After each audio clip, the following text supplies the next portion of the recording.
자, 반갑습니다. 정의 뇌박 이재원입니다. 오늘 이렇게 새로운 마이크로 계속 촬영을 하게 됐습니다. 음질이 좋은지 저도 참 궁금하네요. 네. 자, 오늘 촬영할 내용은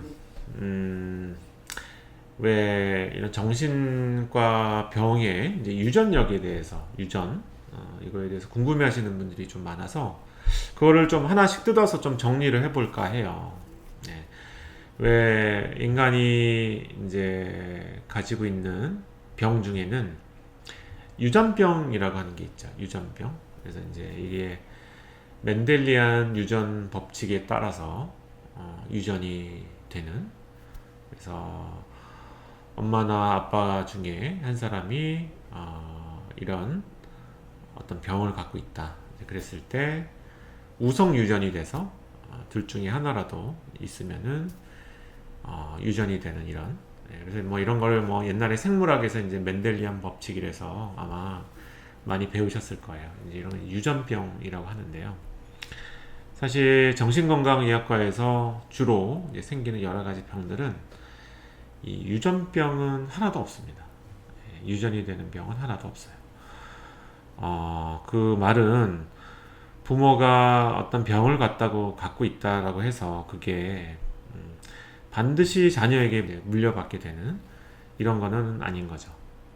정신건강의학과의 병들이 유전에 영향을 많이 받는 게 많다라고 얘기를 들으셨을 거예요. 그래서 이제 이런 게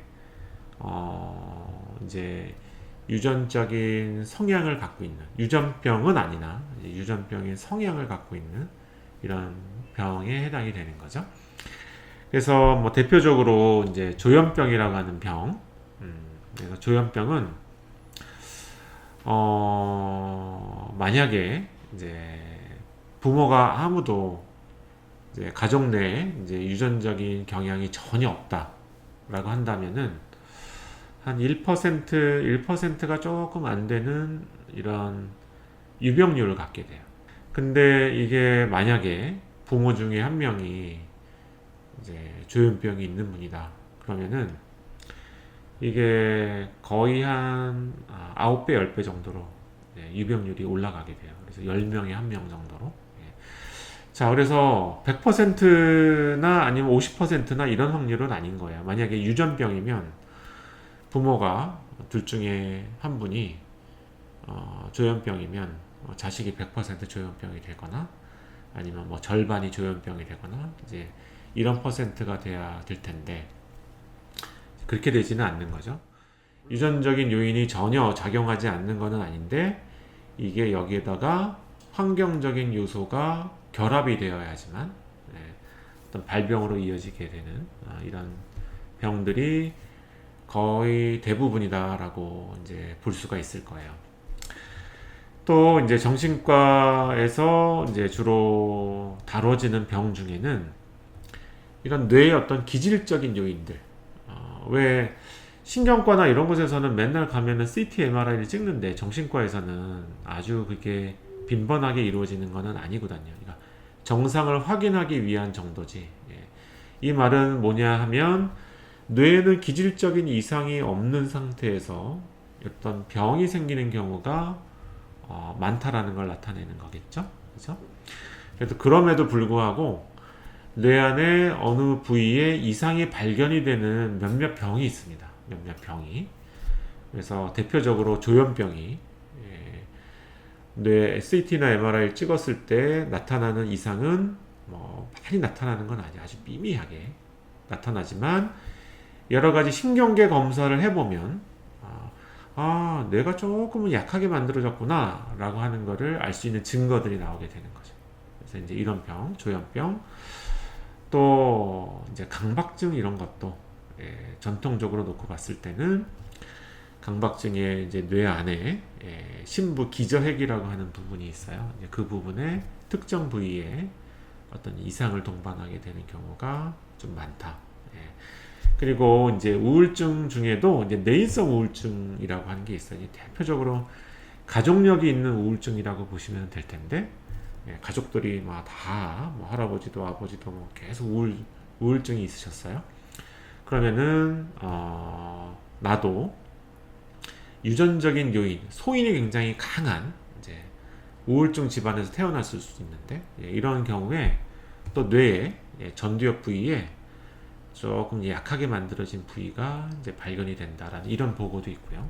그래서 이제 이런 병들, 또 왜 그 PTSD라고 하는 외상후 스트레스 장애라고 하는 게 있어요. 이 외상후 스트레스 장애도 이 뇌의 해마 쪽에 이 공포감을 불러일으키는, 또 이 기억을 담당하는 이런 뇌 영역이 존재를 해요. 그 부분에 어떤 이상이, 이런 이제 PTSD가 있는 사람들한테 훨씬 더 많더라라고 하는 이런 보고들이 있어요. 그래서 이런 몇 가지 어떤 보고들이 지금 현재 뇌 기능이 조금 이상이 있을 수 있는 이런 병에 해당이 되는 거고요. 그 이외에 나머지 병들은 사실은 어떤 이상이나 이런 게 충분히 밝혀지는 경우가 많지는 않죠. 자, 그래서 이거는 제가 지금 말씀드린 이상이라고 하는 건 뇌 구조적인 이상인 거고요. 근데 이제 저는 정량뇌파를 많이 찍잖아요. 정량뇌파. 정량뇌파는 구조적인 이상이 아니라 뇌 기능적인 이상을 보는 거예요. 그래서 구조적인 거냐, 기능적이냐는 거는 뇌의 모양의 이상은 없는데 뇌의 작동 방식에 문제가 있는 게 기능적인 거고요. 제가 말씀드린 여러 가지 병들은 뇌의 어떤 부분이 조금 볼륨이 작아져 있거나 크기가 좀 위축이 되어 있는 거죠. 이런 어떤 이상들을 보이게 되는 거니까. 그래서 이런 게 있으면서 증상을 동반하게 되는 이런 경우에는 기질적인 요인도 있고 기능적으로도 문제가 있는 거죠. 그래서 조금 더 심한 이런 상태라고 볼 수가 있고요. 뇌는 전혀 뭐 어느 부위가 이상이 없고 다 정상적인데 기능에만 문제가 있는 경우에 주로 정량뇌파상에 이상을 동반하는 경우가 이제 많이 있는 거고요. 이거는 기능을 좋아지게 만들면, 뇌 건강 상태를 좋아지게 만들면 치료가 될 수 있는 병이기 때문에 유전하고는 조금 거리가 이제 있다라고 이제 이렇게 이야기할 수가 있겠죠. 반대로 내가 갖고 있는 약점, 취약점이 큰 거죠. 이런 경우에는 내가 외부적인 환경에 대한 스트레스 관리 이런 게 잘 되지 않으면 남들보다 더 쉽게 발병이 되는 이런 경우가 있게 되는 거고요. 제가 진료실에서 항상 뭐 세로토닌에 예민하신 분이다, 도파민에 예민하신 분이다, 이것도 다 마찬가지인 거예요. 이것도 유전적으로 그런 예민한 성향은 가지고 태어나는 거거든요. 가지고 태어나는데 나는 도파민이 많아야 되고 도파민에 예민한 성향을 갖고 있는데 도파민 관리가 안 됐다. 이제 그러면은 정량뇌파상의 이상을 동반하면서 여러 가지 증상과 어려운 점이 생기게 되는 거고요. 나는 이렇게 도파민에 관련된 예민성이 별로 없다. 그러면은 정말 아주 극심한 스트레스나 이런 거에 의해서만 뇌 기능의 어떤 이상이나 이런 것들이 발견이 되게 되는 거죠. 그래서 저한테 오시는 거의 많은 분들이 이제 저희 병원에서 이제 PCI라고 하는 검사를 하게 되는데, 이게 가지고 태어난 기질을 보는 거예요. 태어난 유전적인 요인. 이거를 살펴보게 되면 상당히 많은 수가 도파민, 세로토닌에 예민하신 분들, 이런 분들이 주로 어떤 어려움이 생겨서 클리닉을 찾아오세요. 그리고 저한테 찾아오시는 분들, 뭐 우울증이나 뭐 불안장애나 여러 가지 문제를 갖고 계신 분들 중에 이런 도파민, 세로토닌 예민성이 별로 없는 분들, 이런 분들은 제가 어디서 볼 수 있느냐? 그냥 뭐 건강검진 비슷하게, 뭐 진단서나 나는 마약 중독자가 아니다, 이런 거를 그냥 확인받기 위해서 오시는 분들, 그래서 평상시에 별로 증상이 없는 분들한테서 주로 세로토닌, 도파민에 예민하지 않은 분들이 발견이 돼요. 그렇다는 이야기는 왜 정신건강의 문제는 그냥 기능적인 문제라고 할지라도 이제 세로토닌, 도파민에 좀 예민한 유전자를 갖고 계신 분들, 이런 분들이 스트레스나 이런 거에 대한 관리가 어려웠을 때 주로 발생하는 문제라고도 볼 수가 있는 거죠. 자, 그래서 굉장히 좀 복잡하고 어려운 문제죠. 그래서 유전적인 요인을 완전히 배제할 수는 없지만 그렇다고 이 모든 게 다 유전적인 요인으로 해석이 되는 것은 아니에요. 거기에는 환경적인 요인이 많은 부분을 차지하고 있기 때문에 예. 자, 그래서 그렇게 유전에 대한 문제에 대해서는 개념을 잡고 계시면은 아마 이해하시는 데 도움이 되실 것 같습니다. 자, 오늘 이상으로 유전에 관련된 내용에 대해서